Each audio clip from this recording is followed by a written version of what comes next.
السلام علیکم ورحمۃ اللہ وبرکاتہ۔ 7 کلاس آج کا ہمارا ٹاپک ہے غزوہ حنین۔ امید کرتے ہوں کہ آپ لوگ خیریت سے ہوں گے اور کاپی ورک کو اچھی طرح سے کر رہے ہوں گے، سبق کو اچھی طرح سے سمجھ رہے ہوں گے، اور اس ٹاپک کو بھی آج ہم اچھی طرح سے سمجھ لیتے ہیں۔ کتاب کا صفحہ نمبر 33 کھولیں آپ۔ غزوہ حنین کا پس منظر اور واقعات۔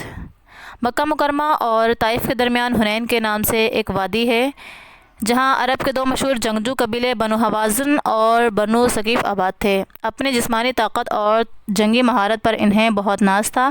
مسلمانوں نے جب مکہ کو فتح کر لیا اور قریش مکہ کی طاقت کو ختم کر دیا تو ان سے برداشت نہ ہو سکا اور وہ مسلمانوں سے فیصلہ کن جنگ کرنے کے لیے تیاریاں کرنے لگے۔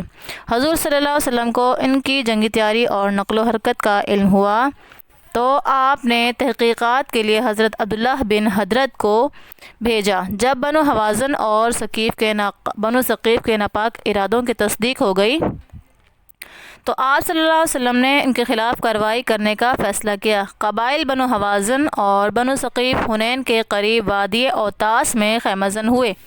فتح مکہ کے بعد حضور صلی اللہ علیہ وسلم 12,000 کا لشکر لے کر 8 ہجری کو مکہ مکرمہ سے روانہ ہوئے۔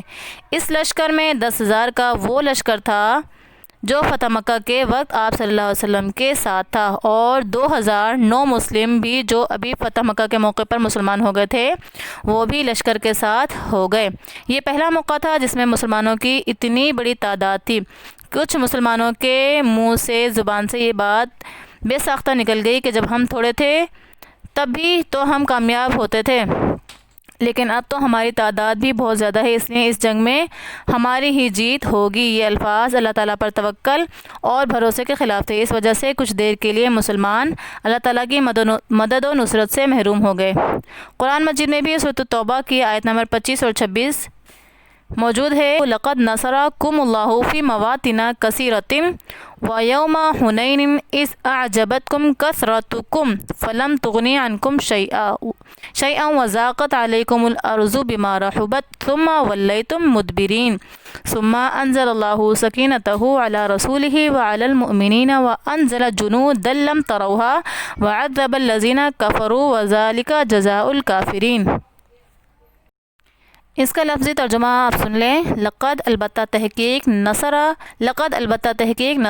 مدد کی، کم تمہاری، اللہ نے، البتہ تحقیق مدد کی تمہاری اللہ تعالیٰ نے، فی مواطن کثیرۃ بہت سی جگہوں میں یا بہت سے موقعوں پر، ویوم حنین اور حنین والے دن بھی، جب اعجبتکم تمہیں اچھی لگی، کثرتکم تمہاری کثرت جب تمہیں اپنی کثرت کو دیکھ کر خوشی ہو رہی تھی، فلم تغنی عنکم تو نہیں کام آئے، عنکم وہ تمہارے، شیئن کچھ بھی، وضاقت اور تنگ ہو گئی، علیکم تم پر، الارض زمین، بما رحبت کشادگی کے باوجود، ثم پھر، ولیتم تم پھر گئے، مدبرین پیٹھ پھیر کر، ثم پھر انزل اللہ نازل کیا اللہ تعالیٰ نے، سکینت سکون، تسکین، علی رسولہ اپنے رسول پر، اس کے رسول پر، یعنی کہ اللہ تعالیٰ نے اپنے رسول پر سکونت نازل کی، وعلی المؤمنین اور مومنوں پر، وانزل اور نازل کے جنودن لشکر، لم نہیں تروہا تم اس کو دیکھ سکتے تھے، وعذب الذین اور عذاب دیا، الذین لوگوں کو، کفر جنہوں نے کفر کیا تھا، وذالک جزاء الکافرین اور یہی بدلہ ہے کافروں کا۔ اللہ تعالیٰ نے وہ لشکر ان کو جو نظر نہیں آتے، یعنی کہ فرشتوں کے ذریعے سے اللہ تعالیٰ نے ان کی مدد فرمائی تھی۔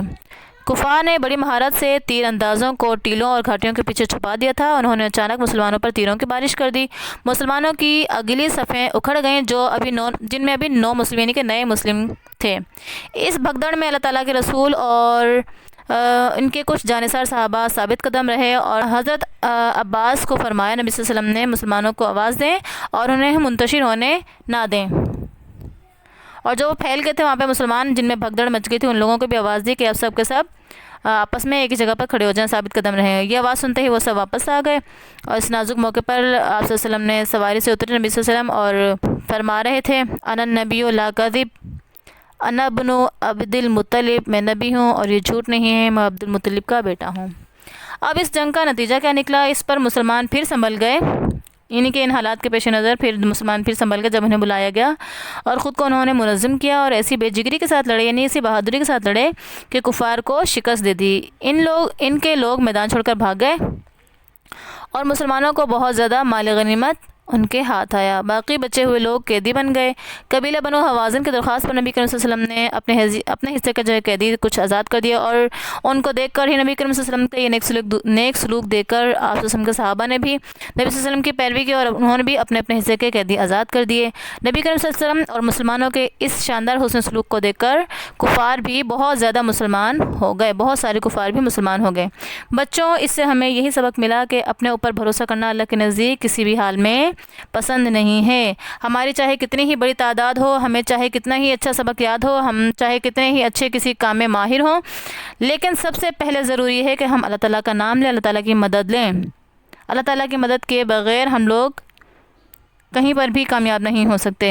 ہمیں مشکلات میں صبر و استقامت کا دامن نہیں چھوڑنا چاہیے۔ اللہ تعالیٰ کی مدد و نصرت پر ہمیشہ مکمل یقین رکھنا چاہیے۔ جزاک اللہ خیر۔